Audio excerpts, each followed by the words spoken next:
Operation മഹാദേവിൽ 3 Pahalgam ഭീകരരെ വധിച്ചതായി കേന്ദ്ര ആഭ്യന്തരമന്ത്രി പാർലമെന്റിൽ സ്ഥിരീകരിച്ചതോടെ പഹൽഗാം ഭീകരാക്രമണത്തിന് ഇന്ത്യ പകരം വീട്ടിയിരിക്കുകയാണ്. പ്രധാനമന്ത്രി നരേന്ദ്രമോദിയും ആഭ്യന്തരമന്ത്രി അമിത് ഷായും മറ്റു കേന്ദ്രമന്ത്രിമാരും ഇന്ത്യൻ ജനതയ്ക്ക് നൽകിയ വാഗ്ദാനം നിറവേറ്റിയിരിക്കുന്നു. പഹൽഗാം ഭീകരാക്രമണത്തിൽ ഉൾപ്പെട്ട സുലൈമാൻ എന്ന ഫൈസൽ ജാട്ട്, ജിബ്രാൻ, ഹംസ അഫ്ഗാനി എന്നിവരെയാണ് ജൂലൈ 28-ന് സുരക്ഷാ സേന വീരോചിതമായി വധിച്ചത്. ഡാച്ചിഗാം ഏറ്റുമുട്ടലിൽ കൊല്ലപ്പെട്ട 3 ഭീകരരിൽ നിന്നും കണ്ടെടുത്ത റൈഫിളുകൾ തന്നെയാണ് 26 സാധാരണക്കാരുടെ മരണത്തിന് കാരണമായ ക്രൂരമായ പഹൽഗാം ഭീകരാക്രമണത്തിൽ ഉപയോഗിച്ചതെന്നും മന്ത്രി പറഞ്ഞു. റൈഫിളുകളുടെയും വെടിയുണ്ടകളുടെയും ബാലിസ്റ്റിക് വിശകലനത്തിൽ നമ്മുടെ സാധാരണക്കാരെ ആക്രമിക്കാൻ ഉപയോഗിച്ച അതേ ആയുധങ്ങളാണെന്ന് സ്ഥിരീകരിച്ചിട്ടുണ്ട്. ഷാ സഭയെ അറിയിച്ചു. ऑपरेशन महादेव में सुलेमान उर्फे फैजल जट, अफगान और जिब्रान 3 आतंकवादी सेना, सीआरपीएफ और जम्मू कश्मीर पुलिस के संयुक्त अभियान में ऑपरेशन महादेव में मारे गए और माननीय अध्यक्ष जी, ये जो सुलेमान है ए श्रेणी का लश्कर तोयबा का कमांडर था पहलगाम हमले में, और गगनगिर आतंकी हमले में वो लिप्त था। इसके ढेर सारे सबूत हमारी एजेंसियों के पास है। अफगान ए श्रेणी का लश्कर तैयबा का आतंकवादी था और जिब्रान भी ए ग्रेड आतंकवादी था।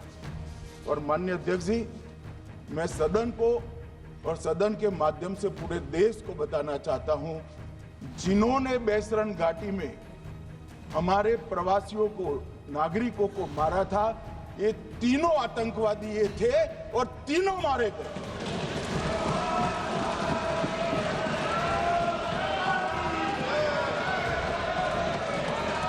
और मान्यवर, मैं आज इस सदन के माध्यम से सेना के पैरा 4, सीआरपीएफ के सारे जवान जो अभियान में शामिल थे और जम्मू कश्मीर पुलिस के जो जवान थे, वो सभी को सदन और पूरे देश की ओर से बहुत बहुत साधुवाद देना चाहता हूं। माननीय अध्यक्ष जी, मैं इस ऑपरेशन महादेव के बारे में थोड़ा डिटेल में बताना चाहूंगा। ऑपरेशन महादेव की शुरुआत 22 मई 2025 को, एक प्रकार से तो जिस दिन हत्या हुई थी उसी दिन रात को 22 मई 2025 को, जिस दिन हत्या हुई थी उसी दिन रात को एक सुरक्षा मीटिंग की गई थी जम्मू कश्मीर में। ये पूछ रहे थे, कोई गए नहीं, सिर्फ राहुल गांधी गए। अब आपकी आंख कौन से चश्मे से देख रही है मुझे मालूम नहीं। माननीय अध्यक्ष जी, 1 बजे हमला हुआ, मैं 5:30 बजे श्रीनगर में उतर चुका था।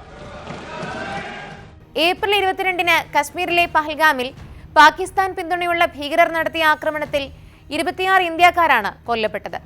ഇതിന് പിന്നിലുള്ള തീവ്രവാദികളെ വേട്ടയാടുന്നതിനായി ഇന്ത്യൻ സൈന്യം നടത്തുന്ന വൻ സുരക്ഷാ ഓപ്പറേഷനിടെയാണ് ഈ ഏറ്റുമുട്ടലുണ്ടായത്.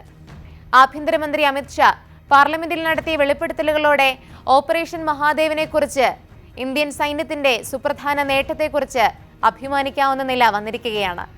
പഹൽഗാം ആക്രമണ സ്ഥലത്തു നിന്ന് കണ്ടെടുത്ത വെടിയുണ്ടകളുടെ കേസിംഗുകൾ നേരത്തെ ഫോറൻസിക് പരിശോധനയ്ക്ക് വിധേയമാക്കിയിരുന്നുവെന്ന് ഷാ വെളിപ്പെടുത്തി. ഡാച്ചിഗാം ഓപ്പറേഷനിൽ തീവ്രവാദികൾ കൊല്ലപ്പെട്ടപ്പോൾ കണ്ടെടുത്ത M9, AK-47 റൈഫിളുകൾ പഹൽഗാമിൽ നിന്ന് കണ്ടെടുത്ത വെടിയുണ്ടകളുടെ ഫോറൻസിക് സയൻസ് ലബോറട്ടറി റിപ്പോർട്ടുമായി പൊരുത്തപ്പെടുന്നതാണെന്നും ഇത് പഹൽഗാം കൂട്ടക്കൊലയ്ക്ക് ഉപയോഗിച്ചതാണെന്നും അമിത് ഷാ പറഞ്ഞു. പഹൽഗാം തെളിവുകളെ സ്ഥിരീകരിക്കുന്നതിന് റൈഫിളുകൾ ചണ്ഡീഗഡിലാണ് ഫോറൻസിക് പരിശോധനയ്ക്ക് വിധേയമാക്കിയത്.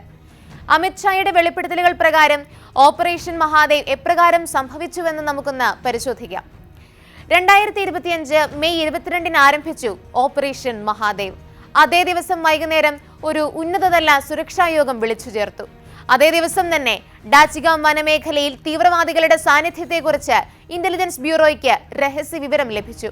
ഒരു സാഹചര്യത്തിലും കുറ്റവാളികളെ പാകിസ്ഥാനിലേക്ക് രക്ഷപ്പെടാൻ അനുവദിക്കരുതെന്ന് ആ രാത്രിയിൽ തന്നെ തീരുമാനമെടുത്തു.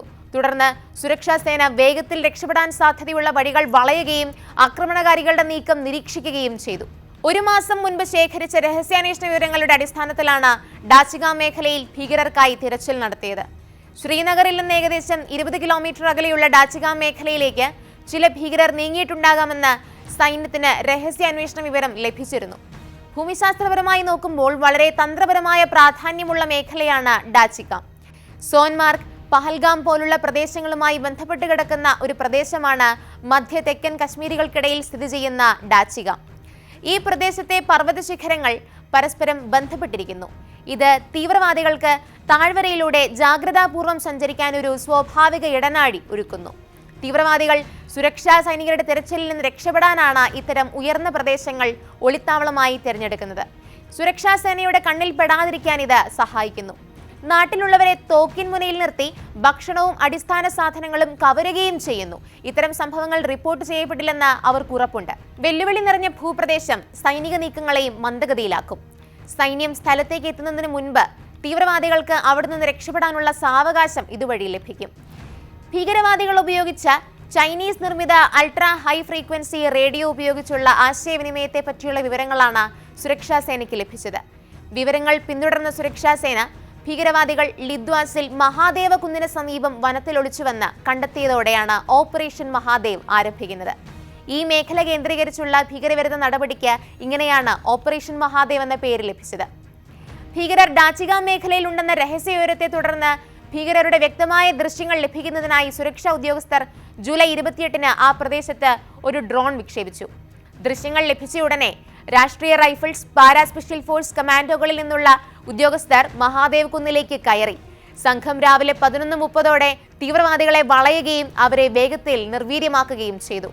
ഉച്ചയ്ക്ക് 12:45-ന് തീവ്രവാദികളുടെ മൃതദേഹങ്ങൾ തിരിച്ചറിയുകയും ഫോട്ടോ എടുക്കുകയും ചെയ്തു. ഏറ്റുമുട്ടൽ നടക്കുമ്പോൾ തീവ്രവാദികൾ ഉറങ്ങുകയായിരുന്നുവെന്നും പൂർണ്ണമായും അജ്ഞരായിരുന്നുവെന്നും ഉന്നതതല വൃത്തങ്ങൾ ഇന്ത്യ ടുഡേയോട് പറഞ്ഞിട്ടുണ്ട്.